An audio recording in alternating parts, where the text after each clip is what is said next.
നിറഞ്ഞ മറിയമേ സ്വസ്തി, കർത്താവ് അങ്ങയോടുകൂടെ സ്ത്രീകളിൽ അങ്ങ് അനുഗ്രഹിക്കപ്പെട്ടവളാകുന്നു. അങ്ങയുടെ ഉദരത്തിൻ ഫലമായി ഈശോ അനുഗ്രഹിക്കപ്പെട്ടവനാകുന്നു. പരിശുദ്ധ മറിയമേ തമ്പുരാന്റെ അമ്മേ, പാപികളായ ഞങ്ങൾക്ക് വേണ്ടി ഇപ്പോഴും ഞങ്ങളുടെ മരണസമയത്തും തമ്പുരാനോട് അപേക്ഷിക്കണം. ചങ്ങനാശ്ശേരി കരിസ്മാറ്റിക് സോണിൻ്റെ ആഭിമുഖ്യത്തിൽ ഒരു ജപമാല പ്രദക്ഷിണം നടത്തി പരിശുദ്ധ അമ്മയുടെ മാധ്യസ്ഥം തേടുകയാണ്. കരിസ്മാറ്റിക് പ്രസ്ഥാനത്തിൻ്റെ നേതൃത്വത്തിലാണ് ഈ ജപമാല റാലി നടത്തുക. പരിശുദ്ധ അമ്മയുടെ മാധ്യസ്ഥം ലോകം മുഴുവനിലും തിരുസഭയിലും നമ്മുടെ ഓരോ കുടുംബങ്ങളിലും രൂഢമൂലം ആകുക എന്നുള്ളതാണ് ഇതിൻ്റെ ലക്ഷ്യം. നിറഞ്ഞ മറിയമേ സ്വസ്തി, കർത്താവ് അങ്ങയോടുകൂടെ സ്ത്രീകളിൽ അങ്ങ് അനുഗ്രഹിക്കപ്പെട്ടവളാകുന്നു.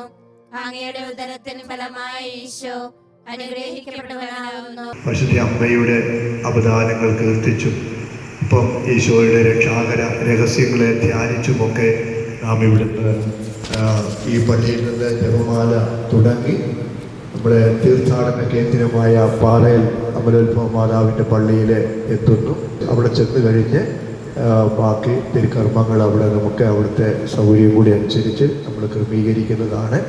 ഞാൻ ഈ അവസരത്തിൽ നിങ്ങളെല്ലാവരെയും വളരെ സ്നേഹത്തോടുകൂടി ഈ ചങ്ങനാശ്ശേരി കരിസ്മാറ്റിക് സോണിൻ്റെ ഡയറക്ടർ എന്നുള്ള നിലയിൽ ആണ് ഞാനിപ്പോൾ നിൽക്കുന്നത്.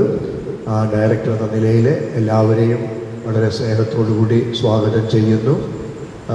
തുടക്കത്തിൽ നമുക്ക് ബഹുമാനപ്പെട്ട ലൂയിസച്ചിൽ നിന്ന് ഒരു സന്ദേശം ശ്രമിച്ചുകൊണ്ട് നമുക്ക് ജപമാല ചൊല്ലി നമുക്ക് പ്രദക്ഷിണമായിട്ട് റാലിയായിട്ട് പാറേപ്പള്ളിയിലേക്ക് പോകാം.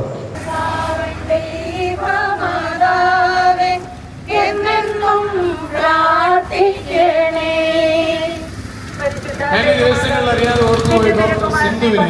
നിങ്ങൾക്ക് ഓർക്കുന്നുണ്ടോ എന്ന് എനിക്ക് അറിഞ്ഞുകൂടാ. ഇപ്പൊ അമേരിക്കയിലാണ് കേട്ടോ. അപ്പൊ ഈ ഡോക്ടർ സിന്ധു ഈശോയെ കുറിച്ച് അറിഞ്ഞു. ഈശോ ഇത്ര വലിയ കൃപ ചെയ്യുന്ന ദൈവമാണെന്ന് മനസ്സിലാക്കിയതുകൊണ്ട് ഈ ഡോക്ടർ സിന്ധു എന്ത് ചെയ്തു? ഈശോയെ കിട്ടാൻ വേണ്ടി പള്ളിയിലോട്ട് ചെന്നു. പള്ളിയിൽ ഇങ്ങനെ ചെന്ന് നിൽക്കുമ്പോൾ എല്ലാവരും കത്തോലിക്കരെല്ലാം ഇങ്ങനെ ഈശോയെ പോയി സ്വീകരിക്കുക. ഡോക്ടർ സിന്ധുവിനെ പോയി സ്വീകരിക്കാൻ പറ്റുന്നില്ലല്ലോ, മാമോദിസ വെള്ളം വീണില്ലല്ലോ.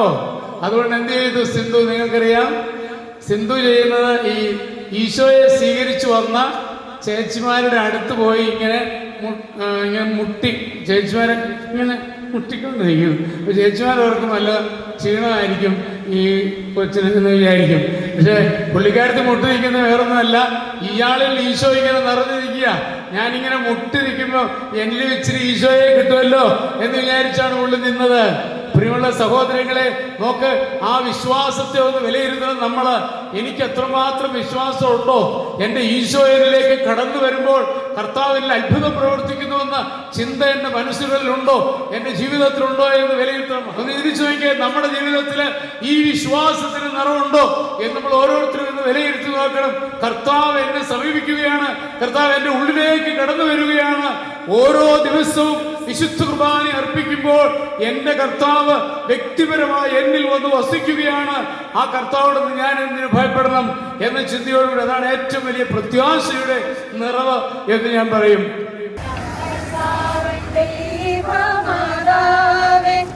എന്നെന്നും പ്രാർത്ഥിക്കണേ.